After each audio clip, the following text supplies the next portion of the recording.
Try to see if you can get it to where you want to angle it at.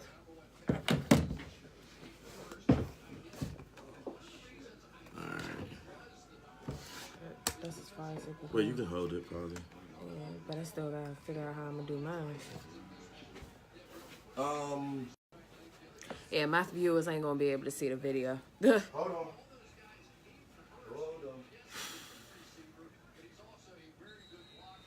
They won't see everybody, but they'll see they won't see the video. They'll see it. Oh shit. You do. You got it.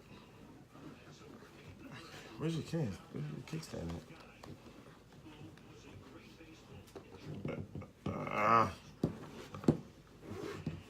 Yeah, Fuck it. They won't see the video, but they probably won't nope, see it. they can. All right, bet. You start the. Are we live already? Are we live already? Yeah. Go.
Hey, you guys, this is Lulu. It's the Realest Sports Show.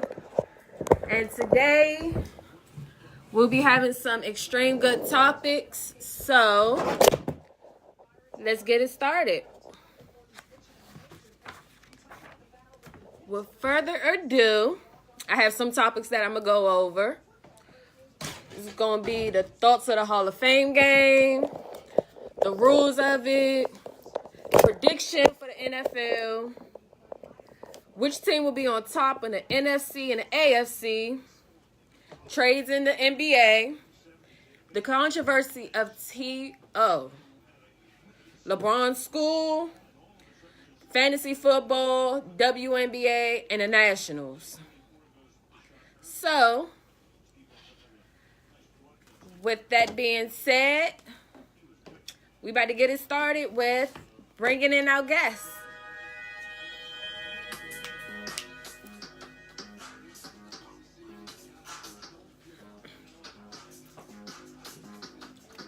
All right, with our first guest, we're going to have Mr. Miguel. Come in. Thank you. Hello, everyone. Get my teeth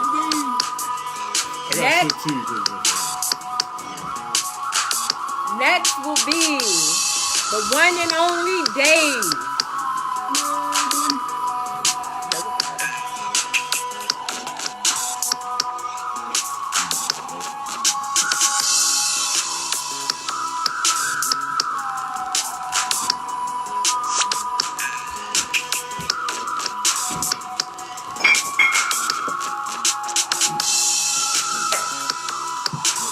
And last but not least,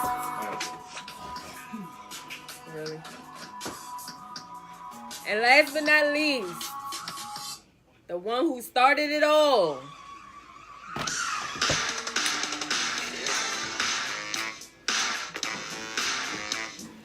The one and only Mark the Vet. Hey! Mark the Vet, y'all. AKA Bobby Brown. Yeah.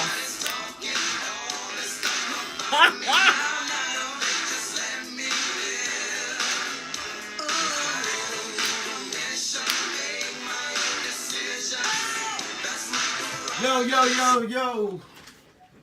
All right. So we're going to get this can kicking, baby. I got you. What's good, everybody? How y'all doing? How y'all doing? All right, so since that we have 4 people on the show, y'all, the camera angle will be changing at different time frames of the show. So get your popcorn ready, because we about to come at y'all full force. Full throttle. Full throttle tonight. All right, Lulu. What's up, Lulu? Nothing much. What's Just been counting down to this day came. Just been counting down. Yeah, I know. I've been counting down, too. Just been counting down. All right. So you know how it is. Y'all can see David is trying to get a seat. Get everybody in the camera angle a little bit. Mike. Mr. Miguel, you got to get in a little bit in the camera angle. If you can. All right. So y'all, like I said, everybody, the camera angle will be changing at different time frames of the show. So, and y'all got to bear with the camera angle here, too, because we have some broken technology here. So, Yes. yeah. So let's kick it off, Lulu. All right, so the first topic is going to be the thoughts of the NFL, of the Hall of Fame game. That's going to be the first topic. So, Lulu, who you want to go first? I'm going to go with Dave. Okay. My thoughts on the game. It was a good game. Back and forth. Only thing I didn't like about the game is that new helmet rule. Okay. I don't like that rule. Why you don't like the rule? Because at the end of the day, if you're a ball carrier, you're running the ball. First thing you're going to do to protect yourself is you're going to dip your head. You can't stop that. That's nature. That's natural. Yeah. But every time you do a 15-yard penalty, every time. You know, my Lulu, excuse me, I'm sorry. Go ahead. See, my thoughts and opinions on that rule is this, and I personally don't like the new rule myself right now because of the fact of it is that, you know, what is the point of giving everybody 15-yard penalties and, you know, it's kind of hard because if you dip your shoulder down, you get a 15-yard penalty. And every time I seen this game, people was getting 15-yard penalties on just lowering the shoulder down, which you were taught in practice. Lower that shoulder and get the tackle, and you know, get the pass, tackle the person that's in front of you. That's what you're supposed to do. Now it's kind of hard because, like I said, in this new day and age, if you lower that head and the helmet hits first, then it's like, okay, you get that 15-yard penalty. Then if you don't lower your head, if you go straight up with them, sometimes you're gonna miss that. You're gonna miss a tackle. You're gonna miss a pass. Okay, so we just had a comment. They said it's football, not ballet. There you go. Mike. Good comment, Renee. Well, I haven't watched the game fully, so what I've seen so far, it's all right, but slow pace. But, you know, it's good to see football back on TV.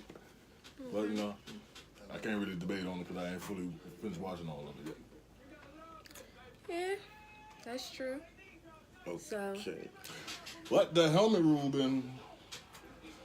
I don't think not too many people going to abide by it, but there's going to be a lot of penalties this season, though.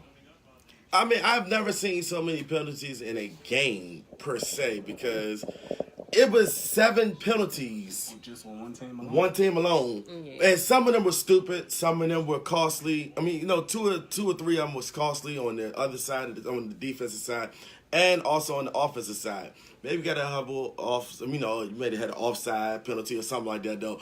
But I've never seen 6 straight penalties go towards one team just for lowering their helmet down and, I mean, just lowering the head and the body, getting the body situated so that way you can tackle the person in front of you.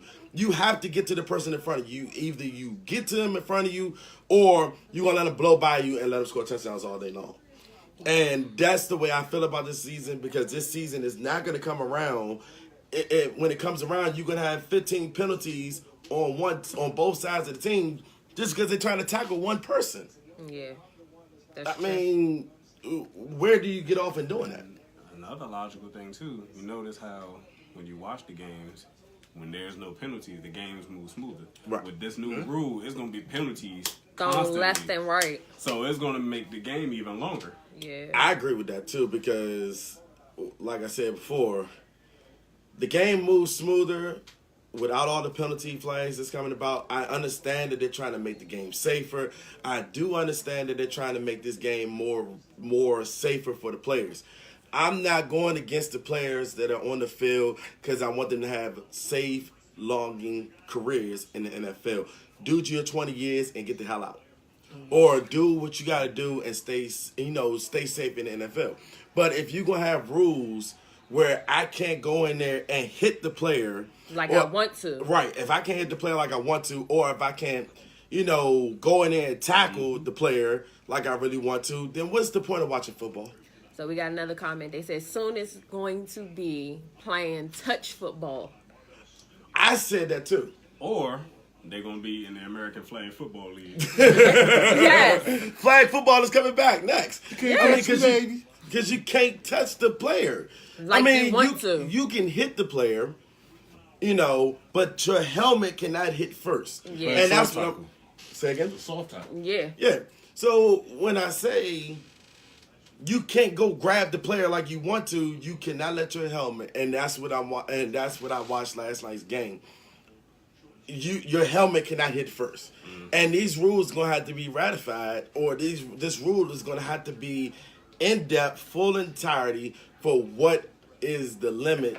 What is the limitations of this rule? What can't you do? What's the gray area of the rule? Because you don't want to keep going into much of the gray areas of the rules, though. But you need to get some fine lining and fine tuning on the plays. Because all you're going to see is people going to be drawn away from the football league. People that are not going to be wanting to watch football this year. And then then the ratings going to go down. Yep. So. And pretty soon it's going to be like, well, what can we do at the end of the day? Because if I can't really tackle the person the way I want to, then how are we going to get these X amount of yards or X amount of touchdowns or anything? Right. So that's my whole perspective on it. Okay. So, all right. Well, the next topic is going to be the prediction of the NFL. So we just got another comment. It says the game will be adjusted. This rule is not for current players, but for the next generation of players. True. I can see that too. Yeah. I can see that too. But this next generation of players is not going to be able to play football the way they were taught how to play football.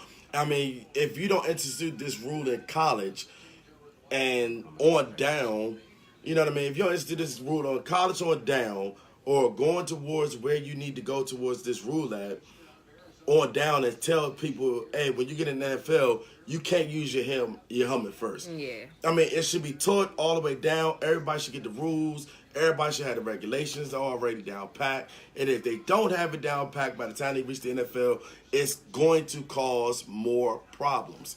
And I foresee more problems coming about because it's just going to be harder for people to go in there and tackle people. Yeah. So we got another comment. How did RG3 do?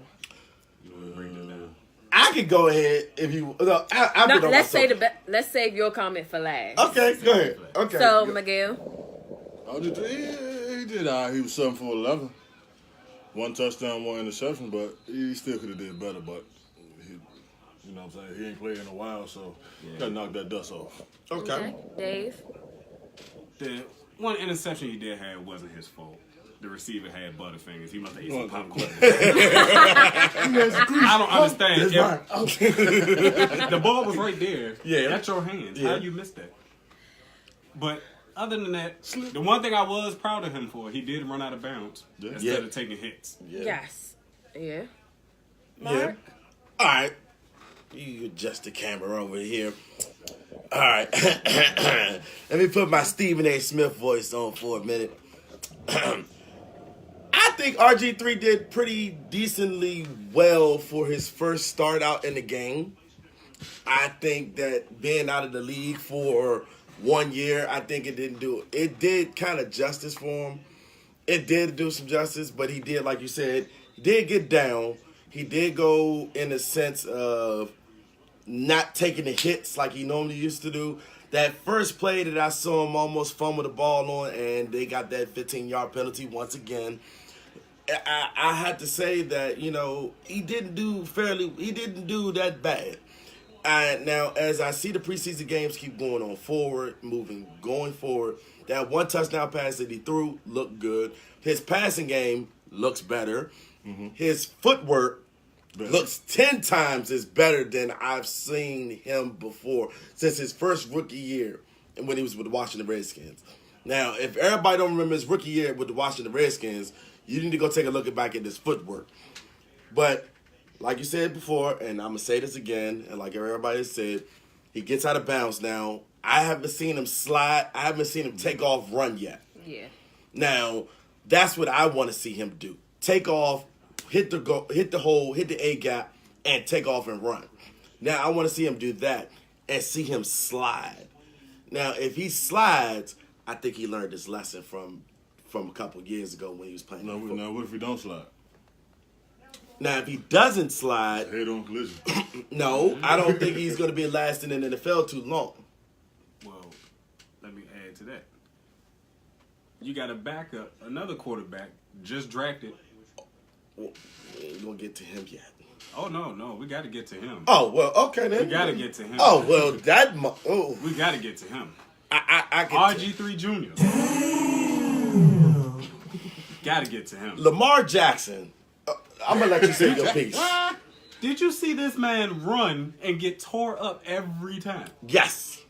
Now, Lamar Jackson, you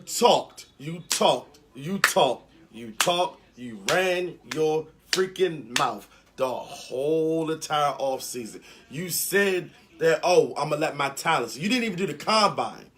I'm going to let my talents speak for himself. He did the combine, he just didn't run.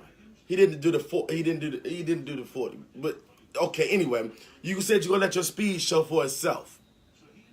What speed did you have in the what speed did you have in last night's game? I know it's slow pace of a game. You're getting your feet wet a little bit in the NFL. You're trying to see what's going on in the NFL a little bit though, but now let's pump your brakes here a little bit first of all. First of all, your throwing was tremendously horrible. You threw one touchdown pass. Okay. And one interception. But your deep throwing passes sucked. You got chased out the pocket a lot last night. You was chased out the pocket last night. You did. Sorry. It's a comment that just popped up that was hilarious. I got y'all. But no, your game was tremendously horrible last night. You really didn't show me something that I really wanted to see last night. He didn't show and his I wanted effort. I wanted to see the Lamar Jackson that I seen in college. You know, where you won a Heisman Trophy at, where you was using your legs. But all the stats that I really seen you do that night was in rushing yards. And your rushing yards, you only had, 28 yards of rushing last night. On 8 attempts. 8 or 9 attempts you had last night on 28 yards. What were you doing? Well, to answer your question, when you was asking about the speed, what type of speed he had, he had turf speed, because that's mostly what he stayed on, the turf. Look how many times he got sacked last night. Exactly. Yeah. That's ridiculous. It's tremendously ridiculous. You're supposed to, if you don't have nothing, you take a look at all your options and don't see anything, throw the ball away. Tyler Bray looked better than him last night. Throwing 18 for 34, 181 yards, 1 touchdown. Had a 78.2 QBR rating last night. Now, Lamar Jackson threw 4 for 10, 33 yards, 1 touchdown, 1 interception. Had a 42.9 QBR rating last night, ladies and gentlemen. Now, I'm not the man to sit up here and say that that's good, that's bad, or endeavor. But that ain't showing me nothing that you're ready for the NFL. And a lot of commentators have said it the same way that I've said it. That they're going to probably say something different. I don't know yet. But in my perspective of this, you're not NFL ready just yet.